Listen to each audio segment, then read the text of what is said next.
Hello, my dear children. Hope you all are well and fine. Me Razia Riaz Qureshi, ready with the chapter. Today we will do chapter 2, Growth of Nationalism. So, nationalism. What is nationalism? Nationalism is the feeling of love towards your nations. देशभक्ति की भावना जो हमारे दिल में एक सिर्फ देश के लिए नहीं बल्कि the people livings in the India, that is called nationalism. Feeling of oneness, considering themselves as a one nations, giving values of the culturals, giving values of the backgrounds of the people, appreciating the political and same historical, that is nationalism. Feeling of oneness, feeling of love, devotions towards your country and the people living too, commodities in language. And you can see here the definition. Nationalism refers to the feeling of oneness, common consciousness that emerged when the people living in a common territory share their same historical, political, and cultural background. So here how this arose. The feeling of this nationalism arose in the heart of the Indians. How? Just because of Britishers. The one thing the Britishers did was, good things that the Britishers did was, that Britishers was the only who arose the feeling of nationalism in the heart of the Indians just because of their unjust policies. The attitude of the Britishers, the behavior, how they behaved towards the Indians, the feeling they had towards the Indians. Just because of that, Indians became irritated of that Britishers. Indians came to know that now these Britishers are making us annoyed and doing injustice to us. Now we have to stand against these Britishers. The feeling arose in their heart that अब तो कुछ करना होगा, अब इन Britishers को यहाँ से भगाना होगा. The feeling of the love towards their nation, the self-respect of their nations arose in the feeling of the feeling of self-respect towards their country arose in the heart of the Indians. We have studied in the previous chapter that the revolt, the first war of independence, just because of it was just because of the unjust policies of Britishers. Britishers after the East India Company, after this. After the battle that was Sirajud-Dowlah, between Sirajud-Dowlah and East India Company, Sirajud-Dowlah lost the war and East India Company won the battle. And after they won the battle, they started scattering, they started stretching over Indias and capturing by imperialism, started colonizations and torturing the Indians. Just these, because of all these, Indians got irritated and they took the step that was the first war of independence, the revolt of 1857. The revolt revolt of 1857, it is true that it was not successful, but it inspired the Indians to stand against the Britishers and to resist the foreign power. And the Indians made the decisions to struggle for their country, to struggle for freedom from the Britishers and make Britishers away from the India. इन अंग्रेजों ने जीना हराम करके रखा था. सबसे पहले तो peasants जो किसान थे उनका, और पीजेंट्स का, सोल्जर्स का इकोनॉमी को डिस्ट्रॉय कर दिया. जमींदार, लैंडलॉर्ड्स, सबको ये बर्बाद करने पे तुल गए थे. और इन्हीं सब के कारण भारतवासियों के अंदर ये फीलिंग आ गया कि नहीं, अब तो इनको कुछ करना ही होगा. Now we have to take steps to save our country, to save the humanity. We will have to fight for the sovereignty. ये फीलिंग्स आया क्योंकि पहले क्या था, the peoples were living in the small area and that small area had a king and that king ruled that particular area, and the people living that particular area just respect that king and think about that kingdom only, not the other thing. वो जिस राज्य में, छोटा सा राज्य रहता था, वो उसी राज्य के बारे सोचता था और उसी राज्य के प्रति उसे मोहब्बत थी, मिलजुल कर रहते थे. पर दूसरे स्टेट्स के बारे, दूसरे राज्य के बारे हिंदुस्तानी नहीं सोचते थे. पर ब्रिटिशर्स के करतूत से the behaviour of the Britishers made realise that we Indians are all are one. हम भले ही अलग अलग राज्य में रहते हैं पर हम एक हैं, हम हिंदुस्तानी हैं और हमें अपने हिंदुस्तान को इन ब्रिटिशर्स से बचाना है। ये फीलिंग्स इंडियंस के दिल में आई और ये लोगों ने स्टेप्स लेना शुरू किया। Like this how the nationalism arose in the people of India. और the second half of 19th century, इसी तरह ये ब्रिटिशर्स के जो हैबिट्स थे, जो ये अनजस्टिस पॉलिसीज थे, ये एक हिंदुस्तानियों के अंदर एक strong feelings of nationalism arose कर दिया। एक स्ट्रॉन्ग फीलिंग ऑफ नेशनलिज्म आ गया हम हिंदुस्तानियों के बीच में। एंड यहाँ पे there were many factors which contributed the growth of nationalism. यहाँ बहुत सारे फैक्टर्स थे जिन्होंने ये नेशनलिज्म को बढ़ावा दिया और देश के लिए जो रिस्पेक्ट, जो सॉवरेनिटी था, जो देश को बचाने का जो इंथुजियाज्म था वो बढ़ गया। और इसके बहुत सारे फैक्टर्स थे, इकोनॉमिक फैक्टर्स थे, सोशल फैक्टर्स थे। We will study now the economic factors. Economic factors क्या थे? Economic factors, the first that was destroyed was the economy. Britishers ने हमारे सबसे पहले इकोनॉमी को डिस्ट्रॉय किया, हमारे अर्थव्यवस्था को डिस्ट्रॉय कर दिया। और इसमें सबसे पहले आते थे हमारे किसान, the peasant. The peasants were the main victims. सबसे ज्यादा नुकसान किसानों ने पीजेंट्स को पहुंचाया। Peasants had to suffer a lot. The peasants, ये जो किसान थे, the government took away the large part of their procedures. British government एक अच्छी खासी पैदावार किसानों से ले लेती थी रेवेन्यू के नाम पर। और अगर ये रेवेन्यू देने में फेल हो जाते थे, तो इनका रेवेन्यू देने में फेल हो जाते थे तो इनका जो फसल था वो फसल ही ब्रिटिशर्स ले लिया करते थे। टैक्स बढ़ा दिया करते थे, फार्मर्स टैक्स नहीं दे पाते थे। दे वर फेल टू पे the tax, then they asked the money from the landlords, and these landlords and money lenders become rich. And if the peasants were unable to pay the taxes, unable to pay the interest, the land directly goes to money lenders. They were evicted from their land. The peasants were evicted from their land. उससे उसकी जमीन छीन ली जाती थी। इस तरह से सबसे बड़ी विक्टिम, सबसे ज़्यादा नुकसान किसानों को पहुंचा। And the second comes the artisan and the craftsman. We have studied in the previous chapter that the Britishers had made high tariff on Indian goods and no tariffs on Britain goods. हमारा यहाँ से जो good, यहाँ का हमारे ही raw material ये Britishers Britain ले जाते थे, वहाँ ले जाकर फिनिश्ड गुड्स में तैयार करते थे और उस गुड्स में कोई टैक्स नहीं लगता था। जबकि इंडियन गुड्स जो आती थी, इंडियन गुड्स जो आता था उनमें कोई टैक्स नहीं था, पर ब्रिटेन का जो फिनिश्ड प्रोडक्ट था उनमें टैक्स था। सो वी नो क्लियरली कि जो ज़्यादा दाम का सामान रहता है वो तो हम खरीदते ही नहीं है, हम तो जिसमें कोई टैक्स नहीं रहता, जो कम का रहता है हम वही कहते। The same thing happens that वो Indians goods were kept as it is and Britain के जो गुड्स रहते थे वो बिक जाते थे। Political power the destroy Indian handicrafts and industries. और वो Indian the interest of Indian trades and industry, वो उन्होंने हैंडीक्राफ्ट्स और इंडस्ट्रीज को डिस्ट्रॉय कर दिया, बर्बाद कर दिया। India became the source of raw materials. वो इंडिया से ही रॉ मटेरियल्स लेके जाते थे for the industries of Britain. Britain में इंडस्ट्रीज थी and a market for the finish product. वहाँ जाकर हमारे ही रॉ मटेरियल से वो प्रोडक्ट्स को फिनिश प्रोडक्ट बाय मशीन बनाते थे, जिसकी वजह से हमारे हैंडीक्राफ्ट जो थे वो जॉबलेस हो गए। And the craftsmans they were devoid to their source of livelihoods. Craftsmans भी चले गए, क्राफ्टमैन्स से भी उसकी रोजी रोटी छीन गई। आर्टिजियन की भी चली गई, क्योंकि जो हाथों से जो काम होता था वीविंग एंड विनिंग वो मशीनों से होने लगा। And when the things are done by hands it tooks time, and when the things are done by machines there is large production in less time. So they became jobless. The artisan craftsmen became jobless. Now the working classes.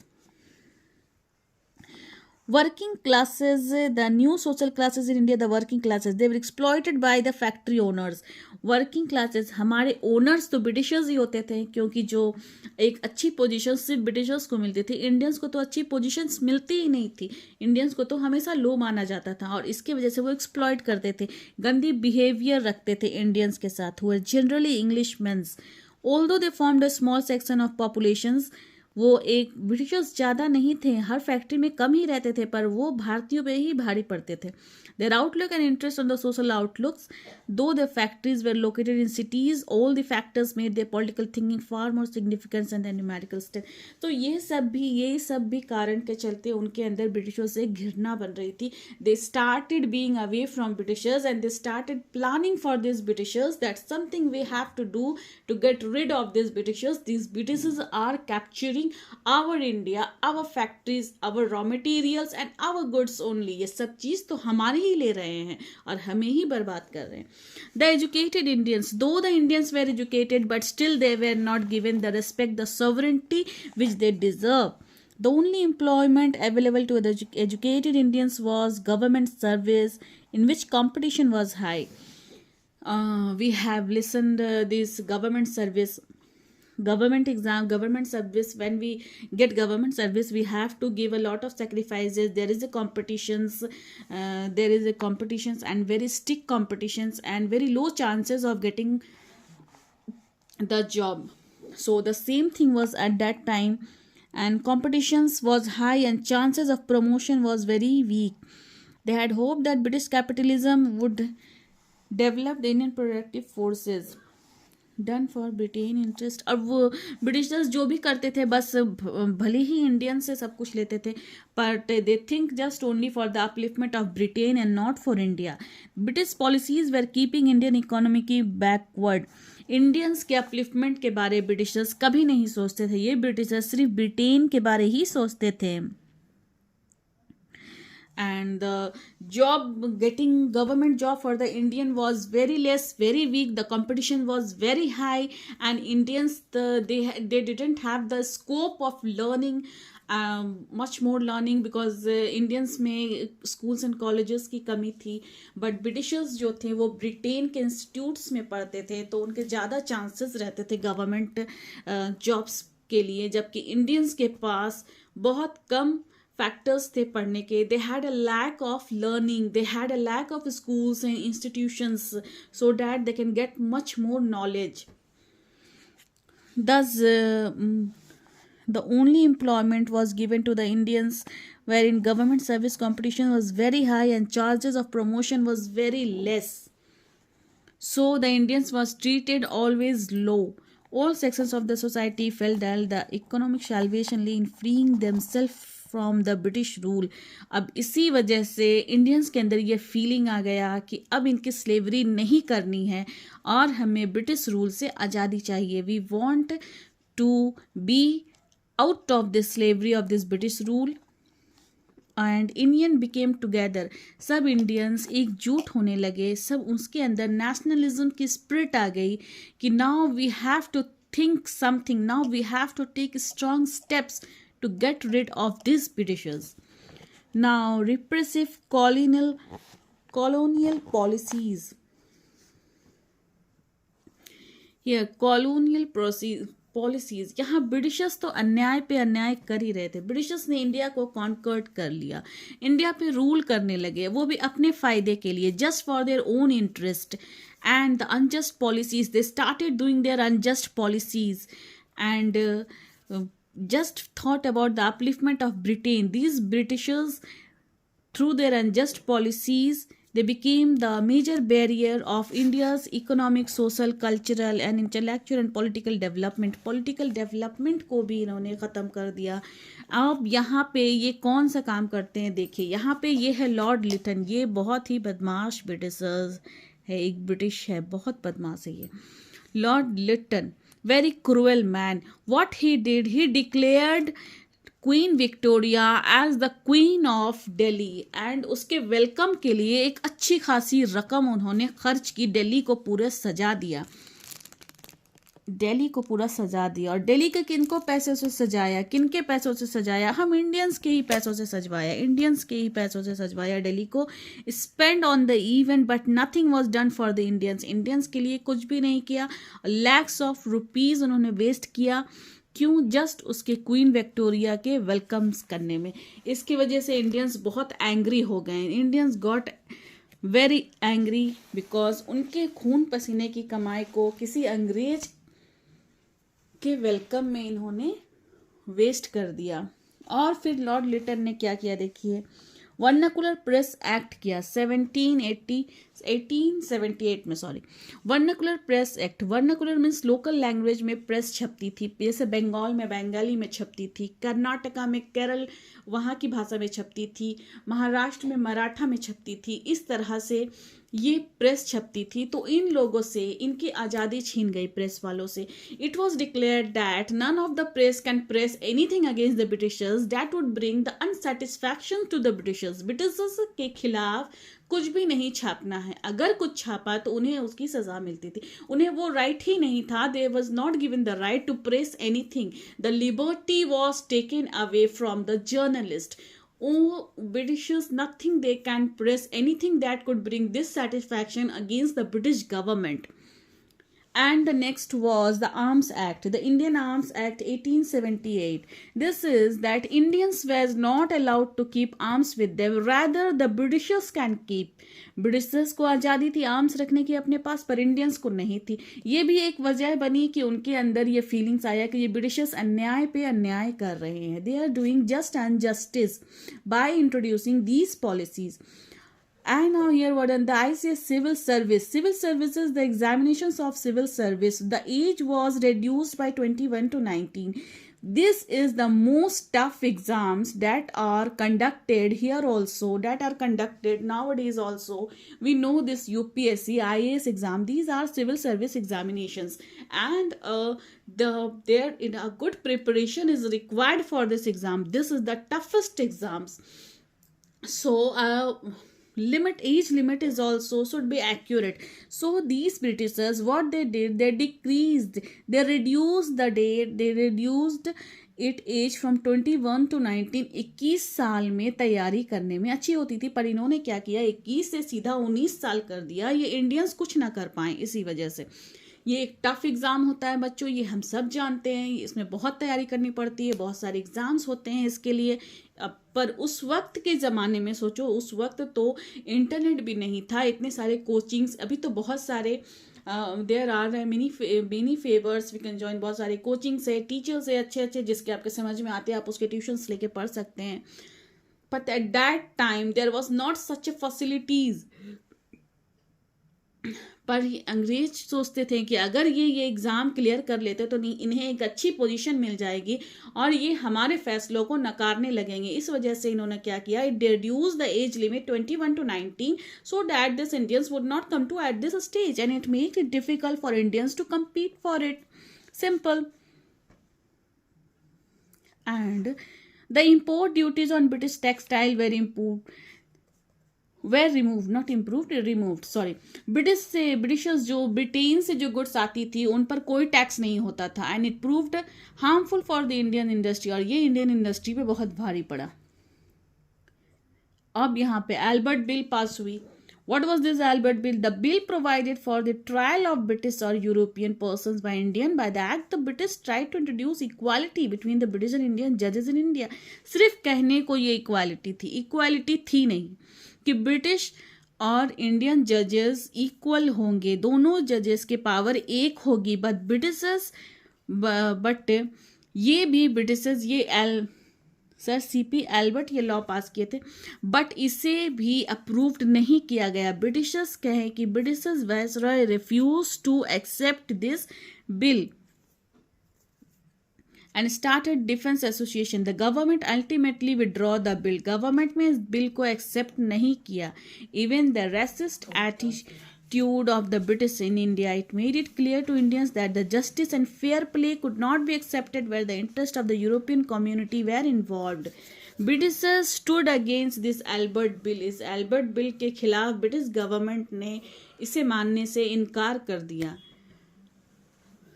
इस वजह से ये सारे reasons थे nationalism को arrows करने के लिए। लोगों को ब्रिटिशर्स के खिलाफ घृणा बढ़ते गया and the people Indians started becoming in a mass so that they can stood against these Britishers. Socio-religious reforms movement started here. Socio-religious reforms means society के लिए, society में क्या हो रहा था? 19th century pioneers of Indian nationalism started the here. Educated people की ज़रूरत, educated people realise that now we need something, अब कुछ चेंज होना चाहिए।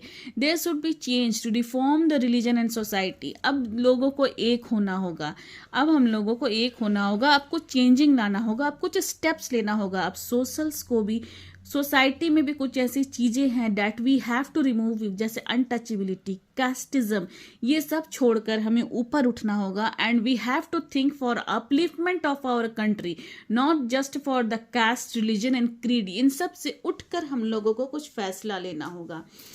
तो यहाँ पे कुछ सोशल रिफॉर्मर्स आते हैं, we will study about it. Worked for the abolition, जो जिन्होंने अनटचेबिलिटी पे काम किया, worked for the abolition of caste system, child marriage, dowry system, purdah system, sati and infanticide, child infanticide, बच्चे जो होते ही मार दिए जाते हैं, उन पर भी, उन्हें भी क्राइम कहा गया, क्राइम करार दिया गया। एंड पीपल को, लोगों को उठकर अपने देश के लिए लड़ने के लिए उत्तेजित किया। Made people aware for the freedom, for the liberty from these Britishers. तो ये social reformers, we will study about the Raja Ram Mohan Roy, who was the founder of Brahmo Samaj, and Swami Dayanand Saraswati, founder of Arya Samaj, Swami Vivekananda, Ramakrishna Mission, and Jyotiba Phule, Satya Sodhak Samaj. These you have to learn, my dear children. Here Raja Ram Mohan Roy was one of the greatest social and religious reformers. He had a love, he had a respect for every religion. You know, he has studied many religions books. He worked for the unity of all religion. Studied Sanskrit, Hindu philosophy and Quran also, as well as Persian and Arabic literature also. He studied the Bible in the original, in the Greek. Okay, and 1809 he wrote in Persian Gift of Monothesis. Gift of Monothesis means worship one God. He was in the favor of worshipping one God. No ideal worship, कोई मूर्ति पूजन नहीं करना, एक भगवान को पूजना। अगर ज़्यादा आप कुछ करना चाहते हैं तो आप मेडिटेशन कीजिए, योगा कीजिए, प्रेयर कीजिए, चैरिटी कीजिए, मोरालिटी कीजिए एंड स्ट्रेटनिंग द बॉन्ड, लोगों के बीच एक अच्छी बॉन्डिंग बनाइए, यूनिटी को प्रेशर दीजिए। So these were the thing done by Raja Ram Mohan Roy. He worked monotheism and he believed in single God. उन्होंने worship single God. He strongly held the view that all the principal instant Hindu preach the monotheism. Monotheism, you have to worship only one God, believe in one God. In 1814, he started Amitya Sabha and carried the president's struggle. Worship for ideal and meaningless religious rituals. Meaningless, no ideal worship, no meaningless rituals. कोई expensive rituals को follow नहीं करें, आप prayer करें, योगा करें, अगर कुछ करना चाहते हैं तो। He founded the Brahmo Samaj. And he named Brahmo Samaj, and after it he named it Brahmo Samaj, and he believed in monotheism, worshipping one God. He condemned ideal worship. This I have told. Meditation कीजिए, prayer कीजिए. Now here social reformers. Raja Ram Mohan Roy was against rigidity of caste. Now here you see he was against rigidity of caste. कोई high low caste नहीं करना. Caste everyone he treated as everyone as same. And he also worked at abolition of sati, पर्दा system and polygamy means एक से ज़्यादा शादियाँ करना इन्हें पसंद नहीं था। ही वॉन्टेड दैट कोई भी एक शादी करे और उसे ही निभाए। Discouraged child marriage, no child marriage. Advocated the right of widows to marry, widows को मैरी करने को कहा। It was just because efforts to made Raja Ram Mohan Roy and इसके इस फैसले में विलियम बेंटिक ने इनका साथ दिया। विलियम बेंटिक ने इसका साथ दिया and William Bentinck declared practice of Sati illegal and punishable by law. He was a strong supporter of women rights, William Bentinck बहुत अच्छे आदमी थे, उन्होंने सती प्रथा पे बैन लगाया, राजा राम मोहन रॉय के साथ मिलकर उनके फैसले में उनका साथ दिया। To raise the status he worked for the upliftment of the status of the women, he demanded that the being right to the property में भी फीमेल्स विमेन्स को राइट मिले, उन्हें उनका हक मिले। Pioneer of Indian journalism, Raja Ram Mohan Roy was staunch nationalist, that the pioneer of Indian journalism. उन्होंने newspaper भी इंट्रोड्यूस कराया so that the people could get aware of what is happening, people should get knowledge. Paper बनवाए, both the paper journalism in Bengali, English, Hindi and Persian, सभी भाषा में paper introduce कराया, political awareness लाया लोगों में, एंड वीकली में ही also started Bengali weekly called Samvad Kaumudi. This Samvad Kaumudi paper was introduced by Raja Ram Mohan Roy. It's important, my dear children, and a paper in Persian called Miratul Akbar. It is important you underline this. Political rights. Raja Ram Mohan Roy was the interior of public. He demanded that the abolition of the east India company trading rights, उन east India company के trade के खिलाफ इन्होंने आवाज़ उठाया कि उनका ये ट्रेड, उनका ये बिजनेस सही नहीं है, and heavy export duties on India, Indians के गुड पे कोई टैक्सेस नहीं लगाए जाए। He also demanded separation of the executive and judiciary, इन्होंने एग्जीक्यूटिव और जुडिशरी को भी अलग करने का डिमांड किया था। Rabindranath, now here we come the Rabindranath Tagore. Raja Ram Mohan Roy inaugurated the modern age in India. He was the father of Indian Renaissance and the prophet of Indian nationalism. Who was Rabindranath Tagore? ने कहा राजा राम मोहन रॉय को father of the रिनेशंस and the profit of Indian nationalism. You remember this, my dear children. It's important. It may come in multiple choice question. Now here we will go to Jyotiba Phule. Jyotiba Phule वो खुद एक लो cast के थे और इन्होंने cast पे भी आवाज उठाया, and he was a well educated man, he and his wife both were well educated man, और ये अर्बन स्टेट को बिलोंग करते थे। इन्होंने अपलिफ्टमेंट ऑफ वीमेन पे वर्क किया, upliftment of women. In 1851, Jyotibai Phule, along with his wife Savitribai Phule, started one of the first girls' school on Pune, a school for untouchables and private orphanage for the widows. Widows के रहने का इंतजाम किया, widows remarriage को बढ़ावा दिया, worked for it education of women's के upliftment पे इन्होंने बढ़ावा दिया, and he wanted to liberate the depressed classes and make them aware of the rights of the educating them. He made the people to realize that nothing is more important than education. Education is the most important thing in a life. Education can make you aware of your rights. So it's very necessary to gain the knowledge. Caste structure. Caste structure, in the famous book Gulamgiri, he describe the hardships and distress felt by the lower caste. उन्होंने ये जिक्र किया कि कैसे lower caste को how many problems they have to face in the society, how they survive in the society when they belong to low caste. Here he founded the Satyasodhak Samaj. Satyasodhak Samaj was founded by Jyotiba Phule in 1873 with the aim of securing social justice for the weaker section. His demand was to fulfill the demands of low caste people, to support the weaker sections of the people in the society. And effects of socio-religious reforms. Effects क्या हुआ, इसकी क्या effects थे, इसके positive effects थे. इन्होंने untouchability को हटाया, worked for the brotherhood and equality, attract and it ignored people जो इग्नोर करते थे इंपॉर्टेंस ऑफ वीमेन को, उन्हें रियलाइज कराया that it is very important to work for the upliftment of the women. And the Swami Dayanand Saraswati used the first to use the word Swaraj and raise the slogan India for Indians. It's important, my dear, and reforms created the consciousness of the new society. लोगों में ये एहसास दिलाया कि अभी एक नई society को जन्म देना बहुत ज़रूरी है, जो कि ऐसी सोसाइटी को बनाना, you have to make such a society that should be far from caste, greed and religion. जिसमें सिर्फ देशभक्ति की भावना हो, कोई कास्ट रिलीजन का कुछ नहीं हो, सिर्फ लव फॉर देयर नेशन हो, वननेस हो, respect and appreciation for other caste ho. Here the role of press, this was the fantastic role played by the press. It made, the most important thing was that it made the people aware of the consequence what was happening all around the world.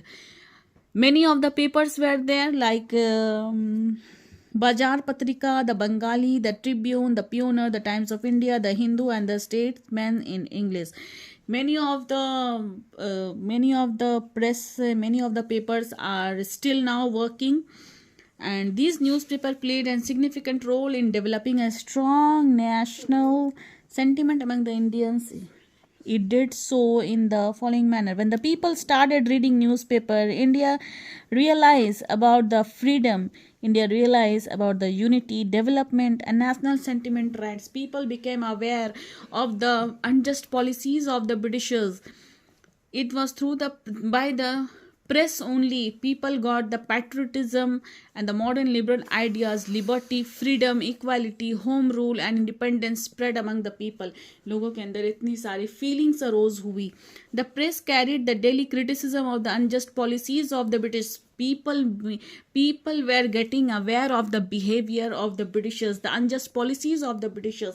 जैसे Britishers ने किसी किसान को मारा, Britishers ने किसी की जमीन छीन ली, ब्रिटिशर्स ने किसी लेबर को मारा, किसी को उसके अच्छी खासी पोस्ट से उसकी नौकरी छीन ली गई. तो ये सब वो छापना शुरू कर दिया, उन लोगों ने क्रिटिसाइज करना शुरू कर दिया. लोग पढ़ने लगे और ब्रिटिशर्स के खिलाफ और नफरत होने लगी.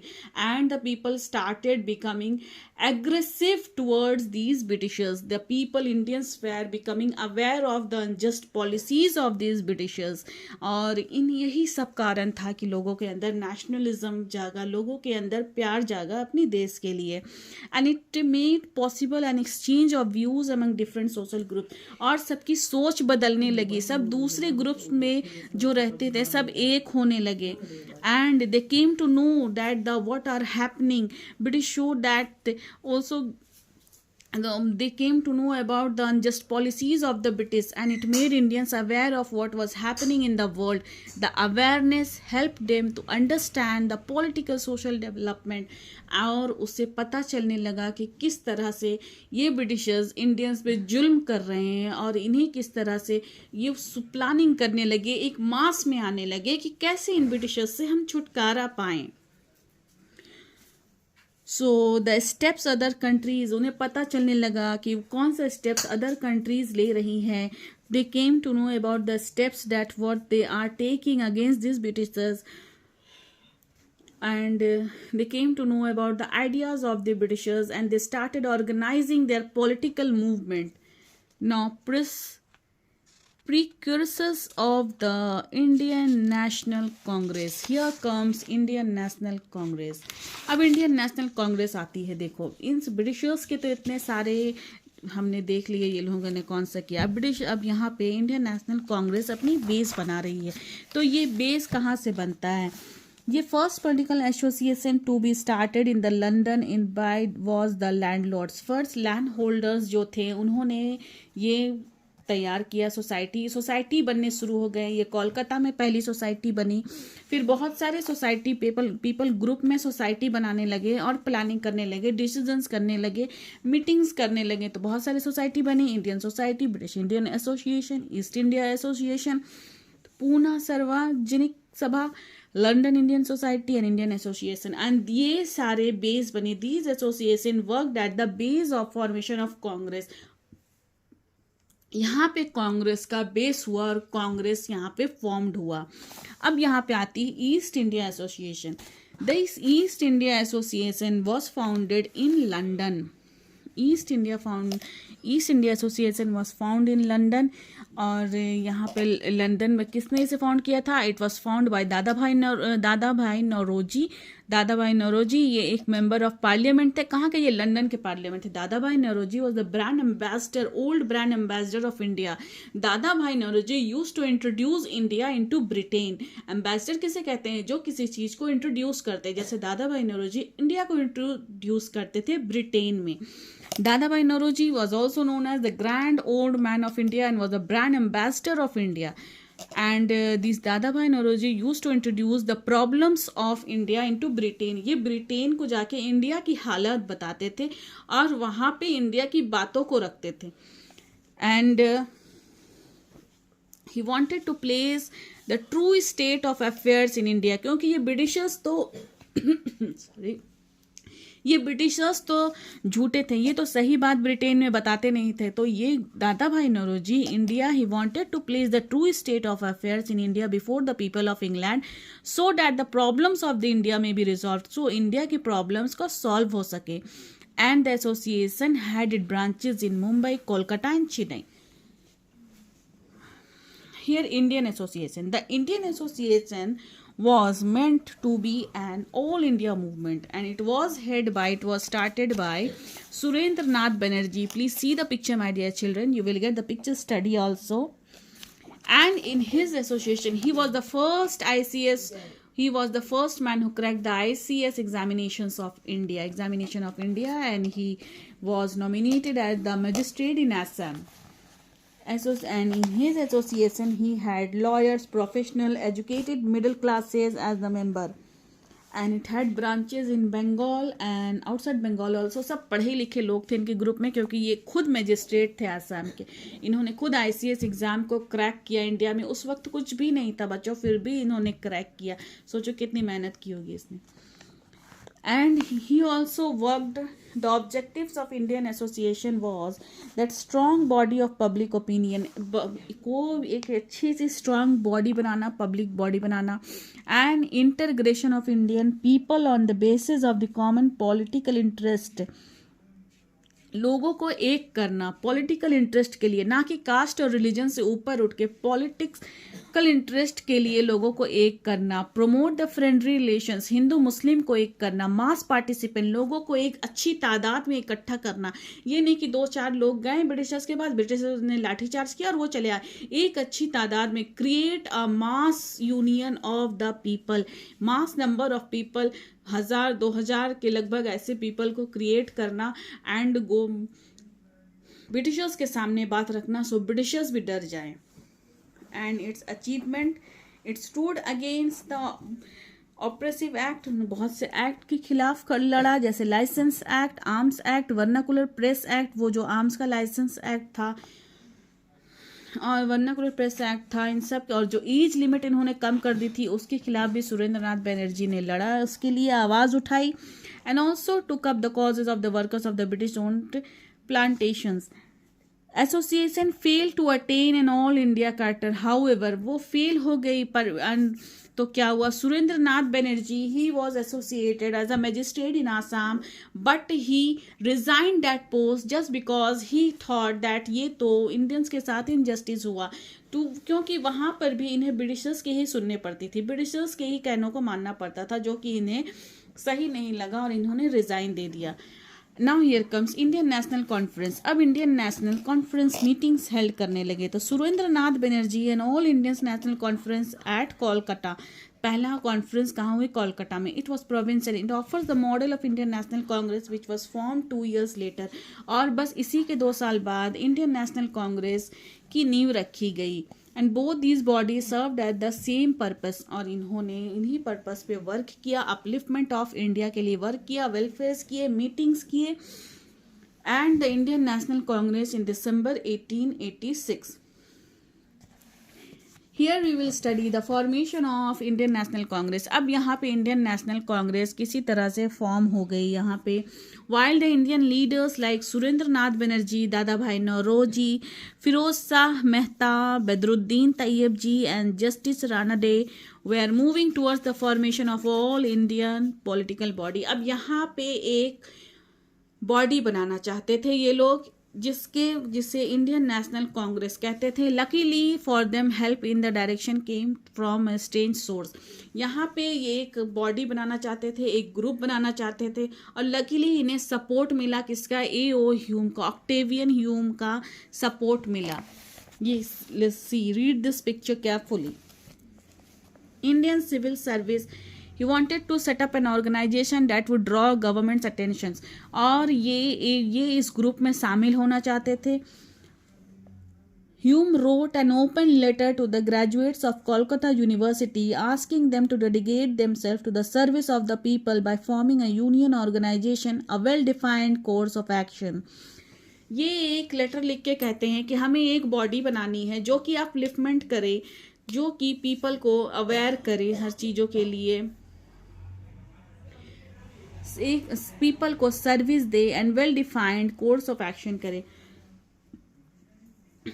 तो ये एक ग्रुप बनाना चाहते थे. ये ग्रुप के लिए एक मीटिंग ऑर्गेनाइज करनी थी. ये तो यहाँ पे let the foundation of Indian national union, the conference of the representatives of different parts of India was conveyed by the union. यहाँ ये मीटिंग पुणे में हेल्ड होने वाली थी ऑन दिसंबर, बट वहाँ पे दैट बिकॉज ऑफ प्लेग, एक बीमारी है जिस वजह से ये मीटिंग कैंसिल हो गया. And the meeting was next secondly organised in Mumbai in Gokul Das Tejpal Sanskrit College in December 28 to 31. And here in 1885, under the presidency of W.C. Banerjee, it was attended by 72 delegates.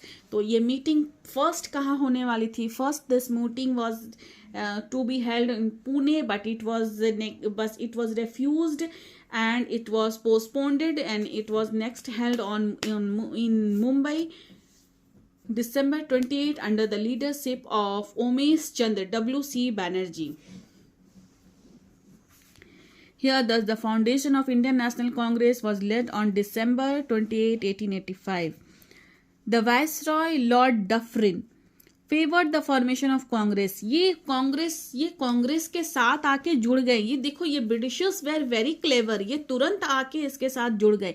इनका जुड़ने का मकसद कांग्रेस को upliftment करना नहीं था, India का welfare करना नहीं था. इनका जुड़ने का मकसद था कि ये कांग्रेस में, ये ग्रुप में क्या बातें हो रही है, बस उन्हें जानना और ब्रिटिश गवर्नमेंट को अवेयर करना, क्योंकि एक बार धोखा इनका हो गया था.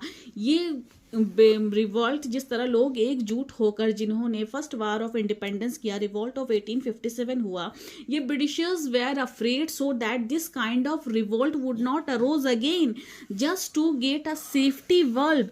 This Lord Dufferin, very clever man, entered into the group of this Congress and it act as a safeguard. The British was interested in India. British दिखा रहे थे कि हम तुम में बहुत इंटरेस्टेड है, हम तुम्हारे कांग्रेस, हम तुम्हारे साथ हैं, हम तुम्हारे अपलिफ्टमेंट में काम करेंगे. But the truth was different from that. That was not the thing. These Britishers were very clever. Britishers were also the member of Congress, so that they can easily know the movement of the Congress and get alert what the Congress were now ready to do, because they were not of Congress, they were of another group. They were just act as a khabri, as a mukbir. So this was the motive of the Britishers to join the Congress. Now, aims of the Indian National Congress. Aims of the Indian National Congress was to bring the friendly relations between the political workers and the people living in the different parts of the country, and to develop consolidate the feeling of national unity. National unity लोगों में लाना, caste religion से ऊपर उठकर, सारे cast और religion को नहीं देखना, और पीपल को एकजुट करते जाना. Formulate the popular demands and present them before the government. लोगों के डिमांड्स को गवर्नमेंट के आगे लाना. तो train organise public opinion of the country. Public opinion को बीच में लाना, उन्हें स्ट्रॉन्ग सपोर्ट देना. And think about the illiterate people and work for the upliftment of the low caste of people.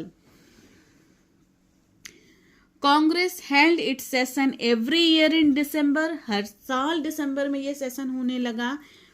And mentioned the aim of the Congress from time to time according to change the circumstances. Session of Congress. It is very important, my dear children. These are the dates and the places and the presidency that you have to learn. The first session was held in Mumbai of Congress under the presidency of W.C. Banerjee. It was attained by 72 delegates from parts of India, including the eminent person दादा भाई नौरोजी भी थे, केटी तेलंग भी थे, Firoz Shah Mehta, Badruddin Tyabji थे, and Subramania Iyer, Anand Charlu, N.G. Chandavarkar, and Justice Ranade. So you have to learn this. The second session, you just learn the dates, the first session and the presidency. The second session in 1886 was held at Kolkata under the presidency of Dadabhai Nauroji. Thereafter the National Congress met every year in December. ये हर साल दिसंबर में मिलते थे और meeting held करते थे और decisions बनाते थे, अपनी षड्यंत्र को रेडी करते थे in different parts of the country. And फिर हुआ the Surat session of Congress which was held in 1907 under the presidentship of रास बिहारी घोष. फर्स्ट सेशन जो था वो W.C. बैनर्जी के हेल्ड प्रेसिडेंटशिप में हुआ था. सेकंड सेशन था वो दादा भाई नौरोजी के प्रेसिडेंटशिप में हुआ था और ये सूरत सेशन था ये रास बिहारी घोष के प्रेसिडेंटशिप में हुआ. So this is very important my dear children, please go through it. There was a dispute between the early nationalists and assertive nationalists. We will study in the next chapter about the early nationalists. यहाँ पे थोड़ी अनबन हो गई early nationalist और assertive nationalist में.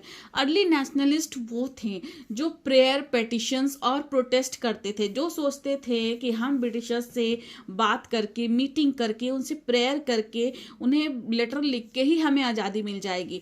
पर ये assertive nationalist वो थे जो सोचते थे कि ये इंडियंस बातों से नहीं मानने वाले, ये ब्रिटिशर्स बातों से नहीं मानने वाले, इन ब्रिटिशर्स से हमें फाइट करना पड़ेगा, हमें लड़ना पड़ेगा और इन्हें खदेड़ कर इंडिया से बाहर निकालना पड़ेगा. तो ये डिफरेंस था अर्ली नेशनलिस्ट और असर्टिव नेशनलिस्ट. दोनों का एम एक ही था कि ब्रिटिशर्स को इंडिया से हटाना है. They both wanted to get rid of this Britishers but the but the path they followed were different. Early nationalists were the followers, they wanted the way they follow the 3 P's: petitions, prayer and protest. But assertive nationalists were very aggressive, they wanted soon result, they were very active and they were of very aggressive behavior. सो यहाँ पे थोड़ी सी अनबन हो गई early nationalist and assertive nationalist में और यहाँ पे ये अलग हो गए थे फॉर ए डेकेड. ये 10 सालों के लिए अलग हो गए थे बच्चों, पर ये फिर एकजुट हो जाते हैं. It was only 1916 in there the 2 wings of the Congress were united at Lucknow session. ये एक कांग्रेस नियरली फॉर डेकेड, ये 10 सालों के बाद फिर से ये एक हो गए और ये फिर एक होकर इन्होंने काम किया और they worked for India and they started preparing how to get rid of these Britishers. So childrens, you go through this chart, it is also important. So this was all about the chapter. Hope you enjoyed the chapter and you understood what I said. So my dear children, you please go through my video and please like, share, subscribe and please comment how am I clear to you all or not. So children, till then, be happy, cheerful, take care, goodbye.